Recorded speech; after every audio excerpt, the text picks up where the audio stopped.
Hello everyone. Today I will explain the concept of pooling equilibrium and separating equilibrium, particularly in the insurance market. Pooling equilibrium.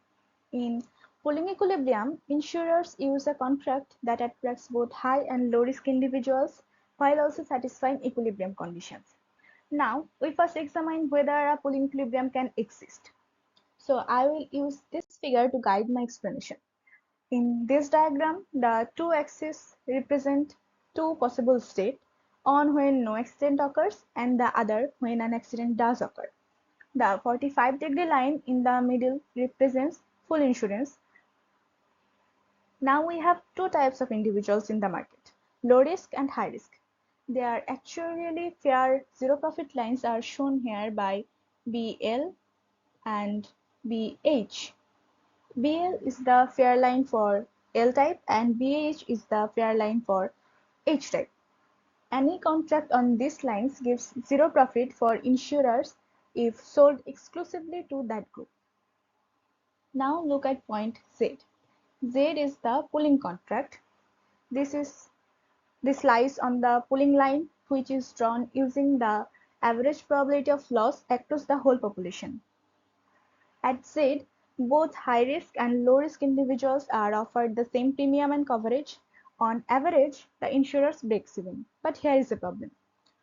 For low-risk individuals, Z is below their fair line, and for high-risk individuals, Z is above their fair line. So the low-risk individuals are paying more than their true risk justifies, and high-risk individuals are paying less than their true risk. So in other words, low risk are subsidizing high risk. Let's see their indifference curve that passes through Z. Low risk would actually prefer another contract that lies closer to their own fair line, and high risk individuals are very happy with Z because it gives them more than their fair share. This brings us to contract Q shown in the shaded region. In contract Q, low risk prefer Q to Z and high risk prefer to stay with Z. And more importantly, since Q lies below the low risk zero profit line, insurers make strictly positive profit if only low risk buy it. This is a profitable deviation. A competing insurance company would always want to offer such contract. So what happens to the pooling contract? It unravels. Low risk move away from contract Z to contracts like Q. High risk stay at Z. The insurer who offered Q makes profit and the pooling arrangement is destroyed. This is why in a competitive market a pooling equilibrium cannot survive. Instead, the only possible outcome is a separating equilibrium. While low risk and high risk types choose different contracts tailored to their risk.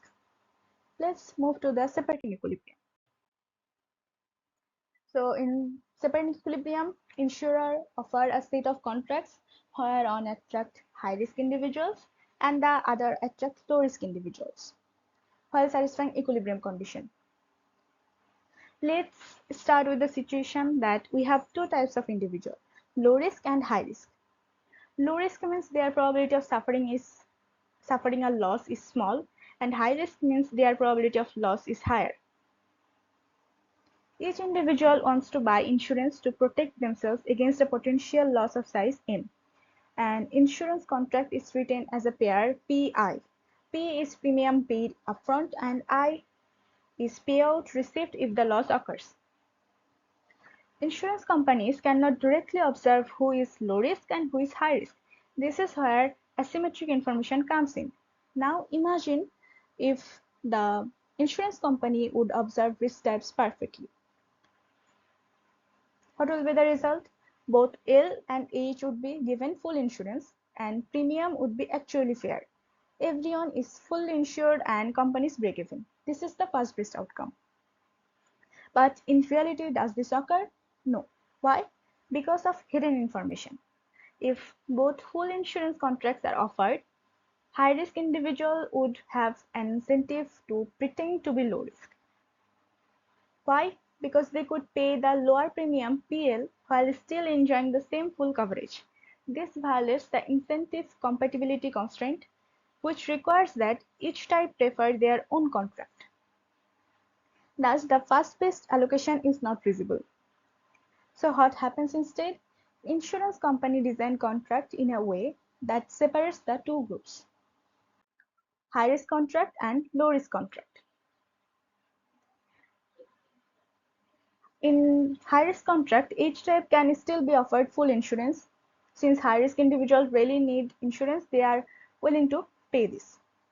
And for low risk individual, L type cannot be offered full insurance. Otherwise, H types would mimic them. Instead, the contract gives partial insurance to L type. This way, H types do not prefer the L-type contract because it leaves too much risk uncovered. This is the separating equilibrium. If we look at the figure,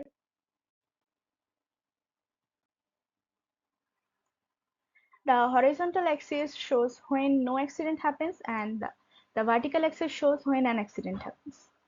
The 45-degree line represents full insurance. Each risk type has its own zero profit line.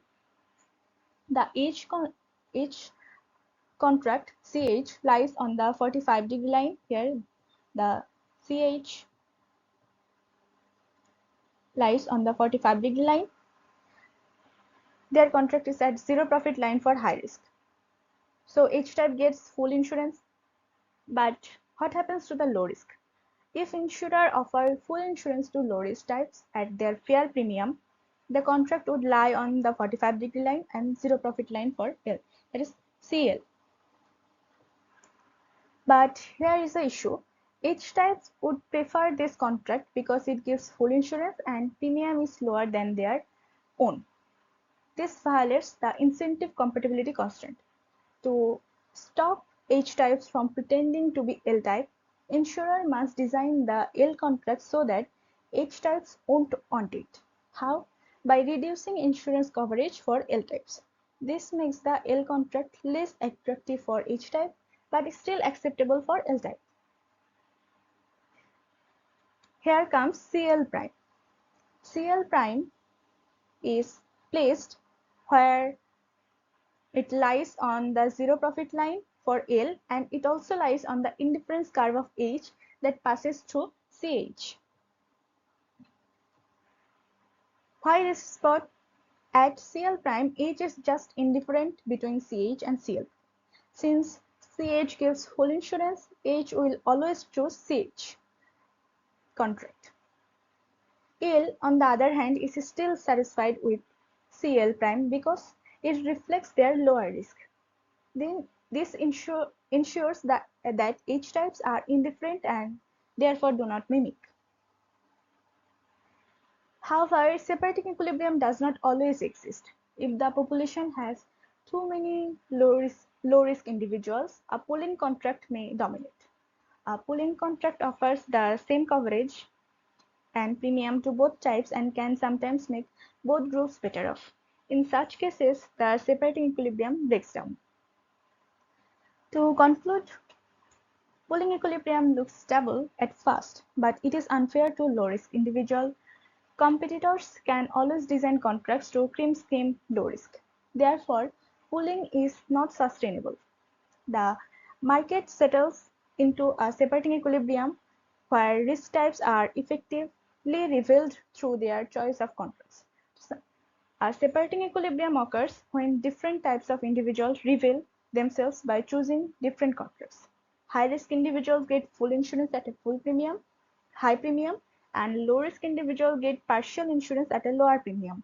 This separation happens because of the incentive compatibility constraint, which prevents mimicking.